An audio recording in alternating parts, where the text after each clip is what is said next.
Magna Carta Prelims 2024.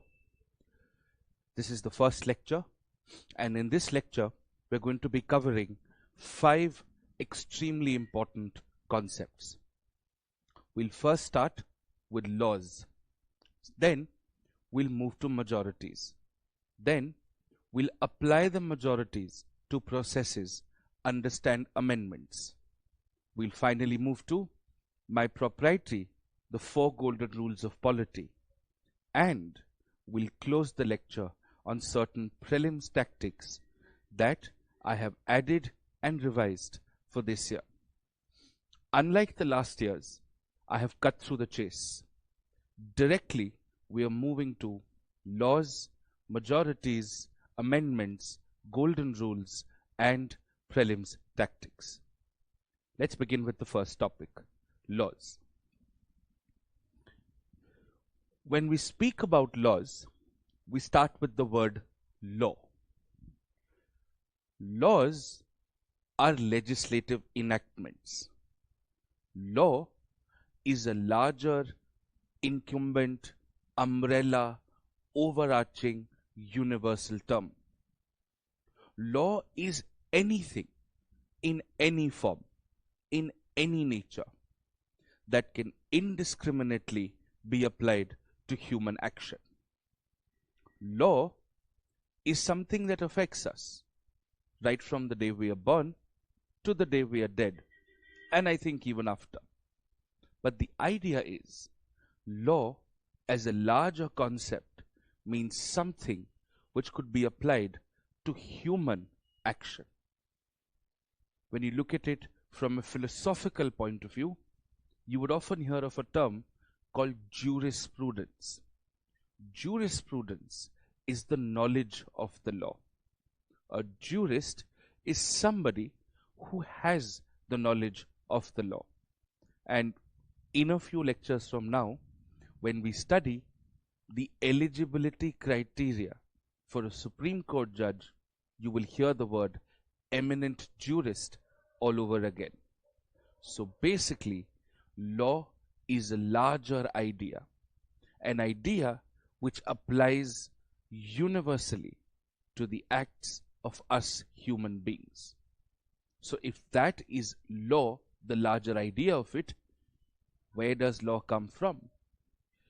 Now theoretically, there are 3 sources to the law: customs, judicial precedent, and legislation.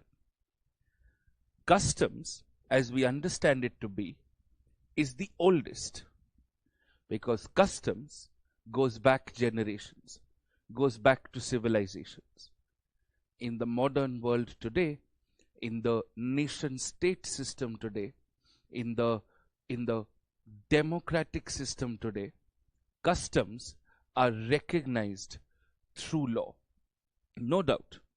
And even today, in several parts of the world, in several parts of India, without the recognition of a law, in some societies, in some cultures, customs are given great precedent. But customs are the oldest and by far the most important source of law. For example, across the length and breadth of the country, Hindu marriages are performed in different ways. Given the fact that it's almost wedding season throughout the year, you would see Hindu marriages performed in different manners, in different methods, with different rituals. But the one thing common to almost all Hindu marriages in India are the first 7 steps around the circle of fire. And those first 7 steps around the circle of fire is called Saptpadi. And the Hindu Marriage Act, a law that governs Hindu marriages and divorces, recognizes Saptpadi as a valid custom, certifying that the marriage has happened as per the Hindu rituals and ceremonies. Very interesting. Similarly, you've got something called judicial precedent. Extremely important. because ultimately there will always be a conflict between the lawmaker and the law checker. The law checker is the judiciary. The lawmaker is the legislature. So judicial precedent actually comes from a Latin doctrine. To understand what Latin is to English is what Sanskrit is to Hindi. That's the simplest way one can understand Latin. It's an old language of the world. And law is one of the first things that the world evolved, so the language would also cater to that. So the word judicial precedent actually comes from the word stare decisis, or the doctrine of stare decisis. In one line, what does judicial precedent mean? Judicial precedent simply means the judgments of a higher court binding on a lower court. This means the courts have the power to govern lower courts, and the courts have the power to review the actions of the state. The state could include the legislature, and the state could include the executive. So it is actually out of judicial precedent that you would often hear the concept judicial review. So what does a court do when the court judicially reviews? The court validates or invalidates, the court interprets, or the court simply fills a gap. In what? In legislative action or executive action, depending on the country you're in, depending on how powerful and how extensive judicial review is. And judicial review is only possible because of judicial precedent. The judgment of a higher court binding on a lower court. Now, does this mean in India all judgments of all higher courts are binding on all lower courts? That's not the case. When we say higher courts in India, we refer to the Supreme Court and the High Courts. And when we say the lower court in India, we refer generally to all courts, district court and below. So when we say judgments of Supreme Courts are binding on High Courts, yes, judgments of High Courts are binding on their region, their state, the district courts of the state, yes. Is the entire judgment of the Supreme Court binding on all courts in the country? No. Because a judgment has two parts. One is called ratio decidendi, and second is called obiter dicta. Ratio decidendi and obiter dicta. Now these are Latin terms, they won't be asked in the prelims exam. But what does this mean? See, when you go to a court, when you file a case, the court formulates the core legal issues of the case. And the answers to those core legal issues, to those core legal questions, is ratio decidendi. This is binding. But as you know, while you're discussing some core legal issues, it can often happen that the court can give a remark on several other issues, on several other related circumstances. So in that sense, that is obiter dicta, and that does not have a binding value.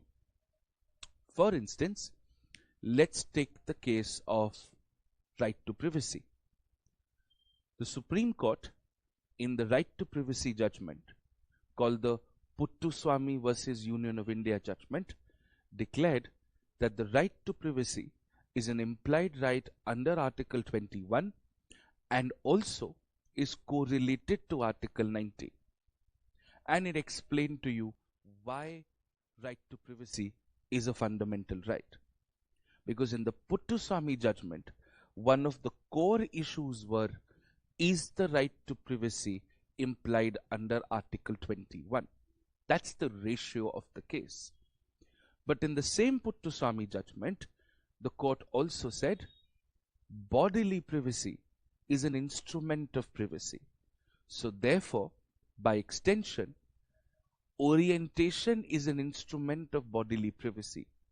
So if a person is somebody who's attracted to the same gender, identifies themselves as homosexuals, technically, if you are someone who is a homosexual, it is a matter of bodily privacy. It's a matter of decisional privacy and should come under the ambit of privacy. But was the Puttaswamy case about homosexuality? No. So that becomes obiter. So even though in the Puttaswamy case, the Supreme Court said very clearly that homosexuality is an instrument of privacy and privacy is a fundamental right under 21, it still does not mean privacy is to be decriminalized. It took the Navtej Singh Johar judgment just a few months later to confirm by the Supreme Court that yes, homosexuality should be decriminalized. That's the difference between ratio decidendi and obiter dicta. So this is also why you will never see a prelims question that says judgments of the Supreme Court are binding on lower courts, because A, the entire judgment is not, and B, all judgments of the Supreme Court are not binding on the High Court. The Supreme Court is a court of record. The Supreme Court is a constitutional court. Now, what is a court of record? We'll come to in a few lectures. But the Supreme Court is a constitutional court. The Supreme Court is a court that gives you interpretations. It's a court that validates or invalidates laws. It interprets laws. It fills the gap between laws, right? So the Supreme Court is therefore supposed to analyze the laws. But there's something in the Constitution that gives the Supreme Court the powers to inherently do justice. As a court of last resort, as a court of urgency, as a court of mercy. And sometimes the court issues specific orders under the powers to do inherent justice. The article is Article 142. We'll come to that later. Supreme Court orders under 142 are not binding on lower courts. This is also why you will never get a prelims question that says judgments of the Supreme Court are binding on lower courts. Because that judgment, that statement that we've been hearing for all these years is technically incomplete, is technically partially right. This is the power of judicial precedent. And your third source is legislation, the law, the act, the legislative enactment. So, whether the legislature makes a law or the court declares something to be right, something to be wrong, interprets something as something, fills a gap in a legislation, you are effectively creating something that could indiscriminately be applied to human action. And that is the essence of sources of law. Based on these sources of law, all across the world, legal systems were developed. Now, these legal systems, in their pure forms, don't exist anywhere. But because they originated in a certain part of the world, you understand their core features. The Indian legal system is a combination of these multiple kinds of legal systems. You effectively have three major kinds: the common law legal system, the continental legal system, and the socialist legal system. Common law is not law that can be commonly applied. Common law is effectively something that originated from our colonial ancestors, the British. The British were a monarch, which means they had a king or a queen. The king or a queen was ordained by divinity. It was made to be understood that the king and the queen have been chosen by God to rule over people. That's the fundamental concept of monarchy. And therefore, you had certain regulatory systems around it. You had the commoners and you had the kings and queens. So the concept of common law comes from there. Now it also comes from England, and there is a little bit of an issue there, and that is England, we'll understand in some time, does not have a single written constitution, which means it does not have one book, one law that says the Constitution of England.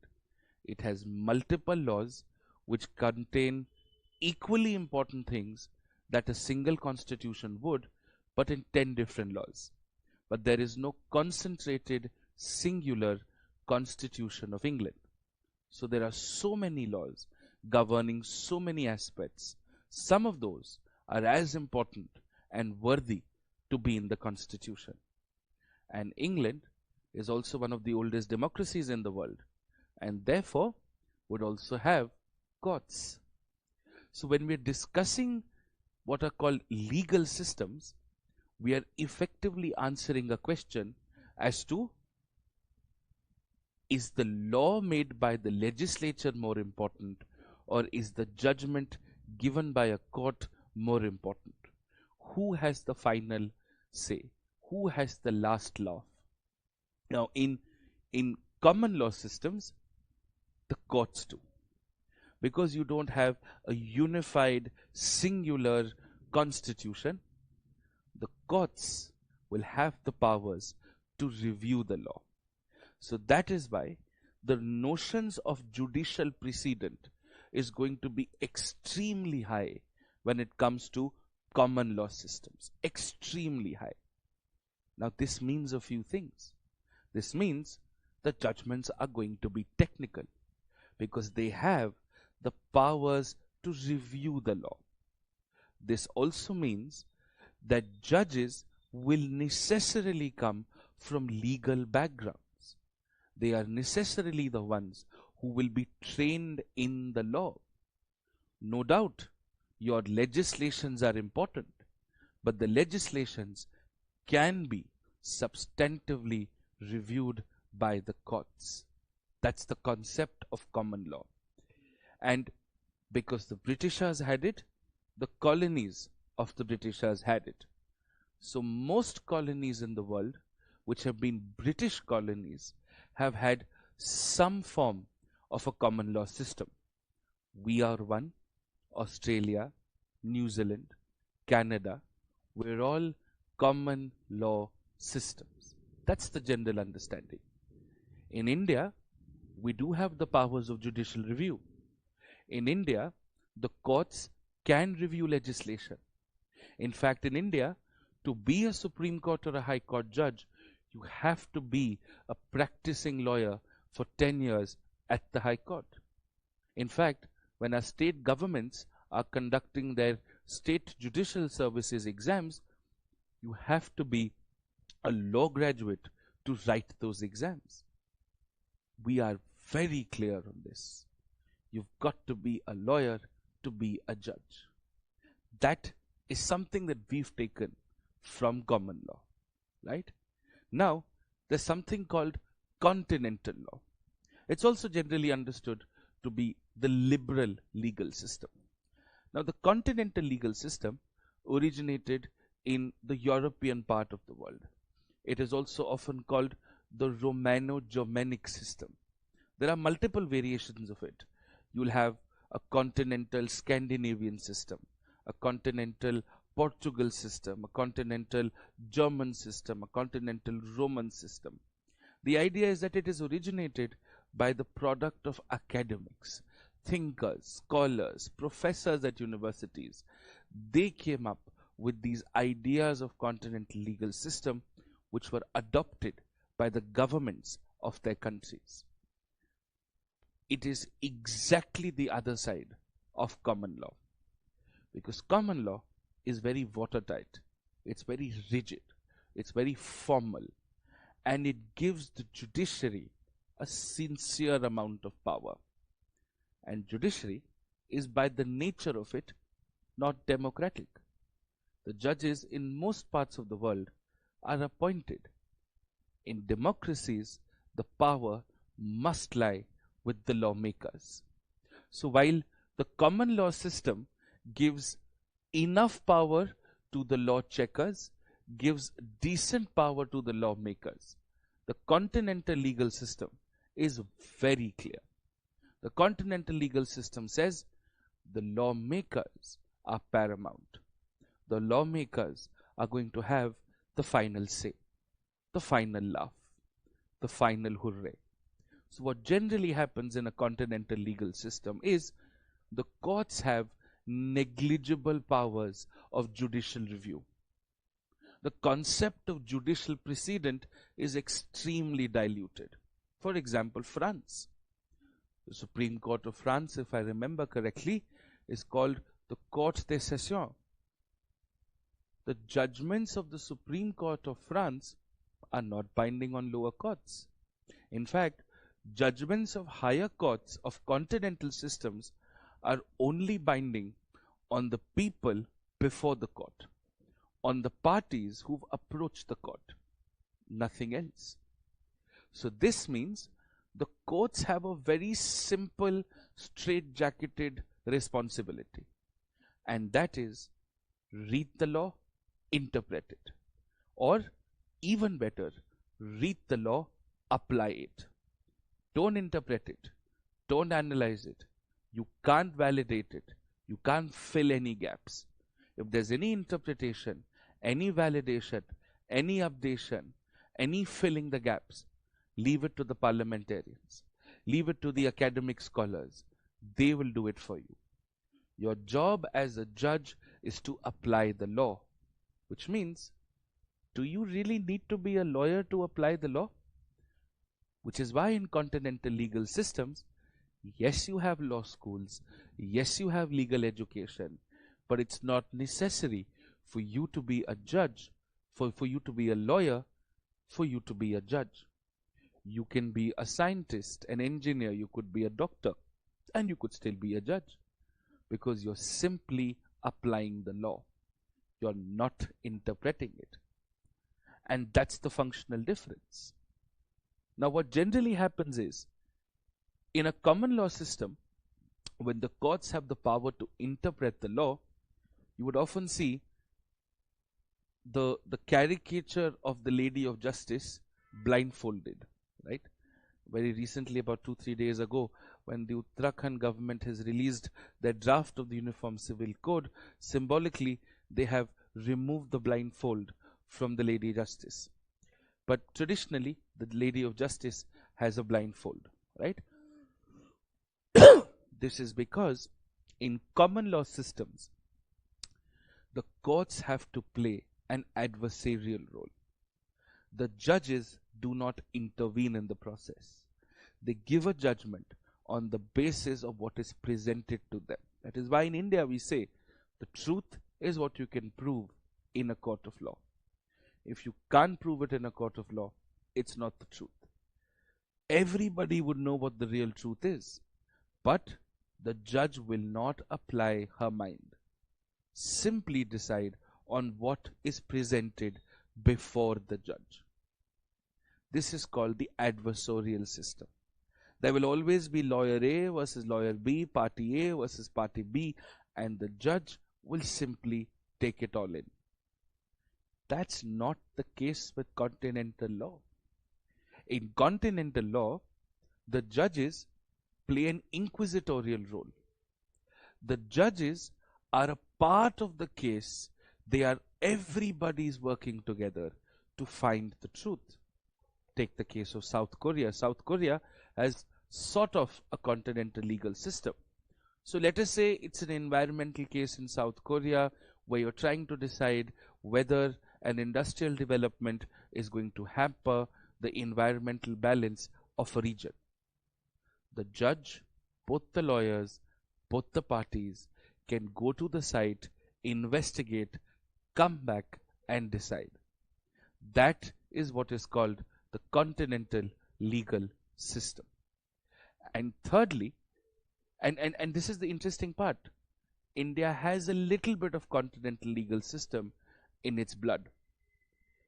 You may have heard of several judicial commissions. You would have heard of the Nanavati Commission. You would have heard of the Godhra Commission. You would have heard of the Lingaraj Commission. You would have heard of the Justice Verma Commission. In fact, very recently in the Pegasus case, the Supreme Court appointed a committee wherein if you think your phone has been hacked by Pegasus, come to the Supreme Court committee comprising of Supreme Court judges and they will look into the matter. Are we not? We are a little bit continental in our own right. We also have the concept of tribunals today. In tribunals, you have judges and you also have ex-bureaucrats who are also judges. Ex-bureaucrats are not necessarily trained in the law, but they are officiating as judges at tribunals. So India has a little bit of what is called a continental legal system. And when the world moved towards the Marxist revolution, the socialist legal system was born. The socialist legal system is based on the principles of socialism. Socialism is where the government's role in the lives of the people to make the lives of the people better is unquestionable. The government is the only reliable permanent agent of development. The government will own, operate and manage public resources. So anything that challenges the government, including judicial precedent, would be given lesser importance. There'll be a public law, there'll be a constitution. Governmental laws are above and beyond. We have a little bit of that in India also. World over, Russia has this for some time. China has had this for quite some time. Now I know China today is largely identified as a communist regime than a socialist one, but China has had its socialist history roots back in the day. But in India, you have something very similar. In our constitution, you have directive principles, and we will discuss this in fundamental rights. 2 directive principles are stronger than 2 fundamental rights even today. Directive principles under Article 39B and 39C are stronger than Articles 14 and 19.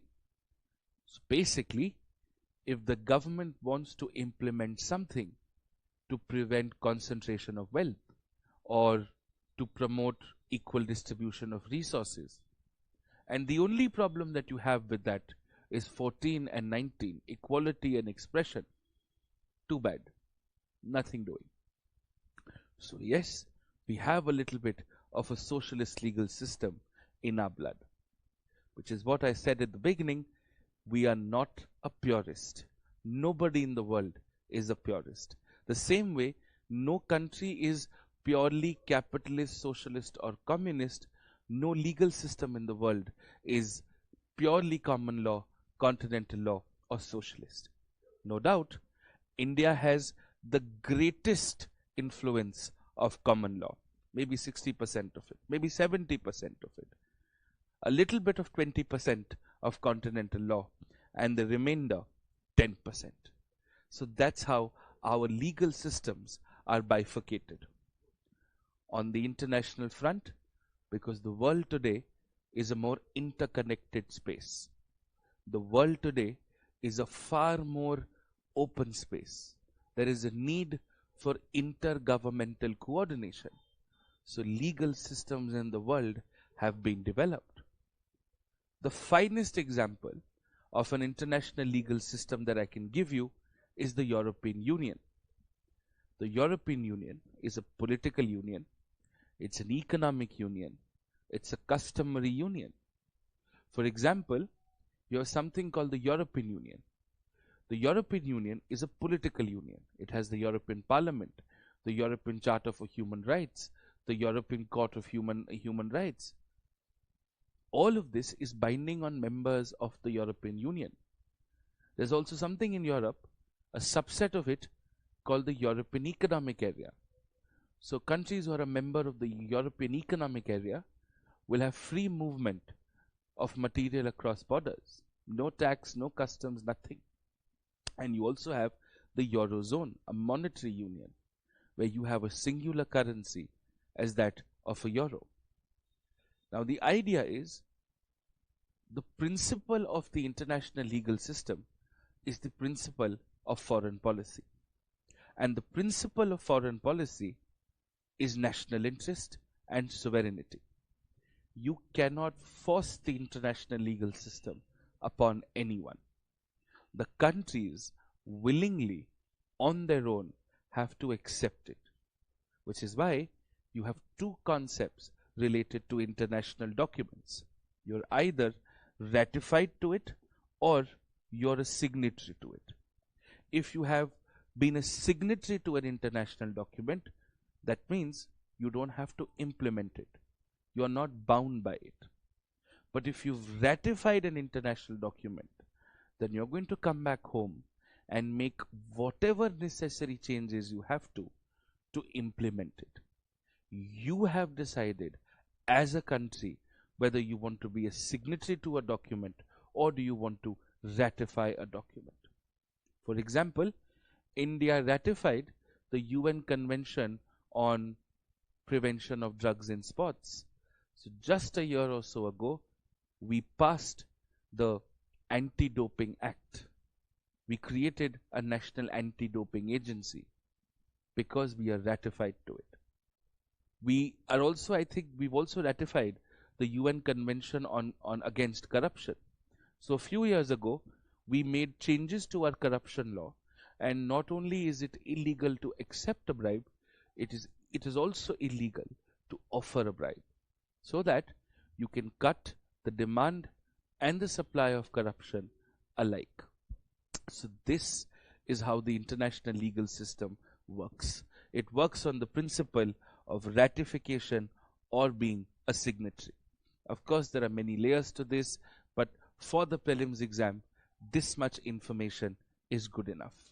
And that finishes my first topic. And from the first topic, we shall now move to the second topic, which is majorities.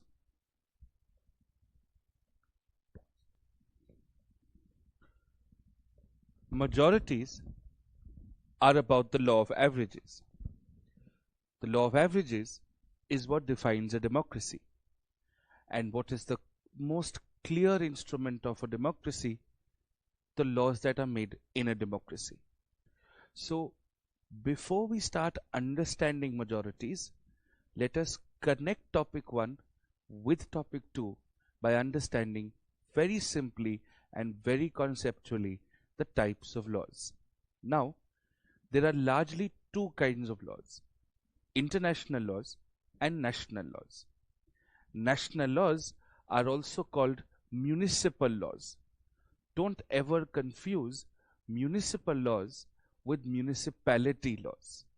A municipal law is an international term for a national law. Now, let's talk about international laws. There are two kinds: public international law and private international law. Now, public international law is that branch of law that largely governs countries, relations between countries, aspects of countries, issues between governments of countries. So, for example, your Geneva Conventions are examples of international laws. Your Vienna Conventions are examples of international laws. Your Paris Climate Action Change Treaties are examples of international laws which are public in nature.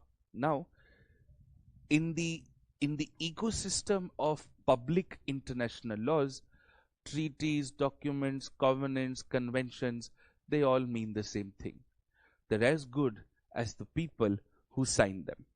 So as I said, public international law is a law that governs the conduct between two countries, conduct between many countries together. It regulates the actions of countries based on certain issues globally. So for example, you can have an international document called the International Covenant on Civil and Political Rights. You can have a document called the International Covenant on Economic, Social and Cultural Rights. Now, countries who ratify these documents would want to uphold the values of these documents back home within their legal systems. Private international law, on the other hand, is a law that governs the conduct of private individuals, but in two different countries of the world. So for example, a Sri Lankan businessman is exporting to an Indian businessman who's going to repackage, add some value, and then export it to a Nepali businessman. This is an example of private international law. Now, private international law obviously is not in our curriculum. Public international law, in terms of major organizations, in terms of major documents which are in news, I would anyways be referring to them in my final lab document. What concerns us are national laws. Now, there are many ways to classify national laws, and each law could be a combination of these identities. The first of which is, who is the subject of the law? Who's the target audience of the law? Who is the law trying to govern? On the basis of that, you've got two kinds of national law: public law or private law. Public national law is effectively that law which governs the government or governs the government and the citizens. The finest example of a public national law could be the very Constitution of India. It governs the government and also gives the citizens certain rights against the government. Another example of public national law could be, say, the civil services rules, the laws that govern the conduct of civil services. The civil services is the government. So public national law. Most laws are public national laws. And there are a very few set of laws which are called private laws or personal laws.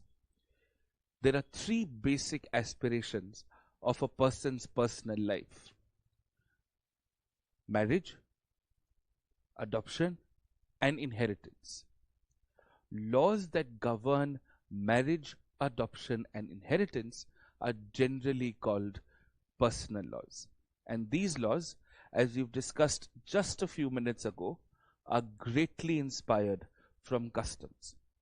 So the Hindu Marriage Act, the Muslim Marriage Act, the Special Marriage Act, these are all called personal laws. And the idea of having a singular personal law covering all aspects of marriage, adoption, and inheritance of all religions in one single law, the concept of it is called the Uniform Civil Code. So one way to do this is by the subject of it. The second is the level of which the law has been made. If the parliament has made a law, then it is called a central law or a parliamentary law or a union law. The law is ordinarily applicable to the entire territory of India. There can be a few exceptions here or there. Back in the day, because of Article 370, that used to be a standard exception. But nowadays, ordinarily, parliamentary laws are applicable throughout the length and the breadth of this country. If the law is being made by the state legislatures or by the legislatures of a union territory, if they choose to have one or if they can have one, it's called a state law or a regional law or a provincial law. That law is only applicable within the territory of the state. And now we live in the era of local self-governments. And through the 73rd and the 74th Amendment, through the 11th and the 12th schedules to the Constitution, our panchayats and our municipalities on a state-by-state basis, on a differentiated mechanism, also have the powers to make those kind of laws.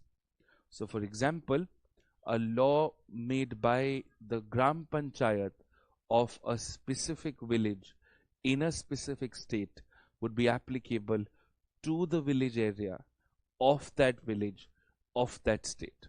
Now, local laws are not particularly to be worried about as far as our exam is concerned, but yes, there are local laws. They're often also called grassroots laws. The third kind of law is laws classified on the basis of subject matter. What does the law contain? Generally, a law is either a civil law or a criminal law. Now, as you would know, a criminal law is effectively something that is dealing with crimes. And what happens is you either go to jail or you pay a fine or you do both of those things, or somebody may be sentenced to death penalty. A civil law is a law which tries to be status quoist in nature. It tries to rectify civil wrongs. It tries to bring back things to the way they were. So you may have to pay maybe a compensation. You may have to return something that you may have taken of somebody. So property laws are generally civil laws. Matrimonial laws are civil laws. Contract laws are civil laws. The company law is a civil law. The new criminal code, the new penal code is a criminal law. The Juvenile Justice Act is a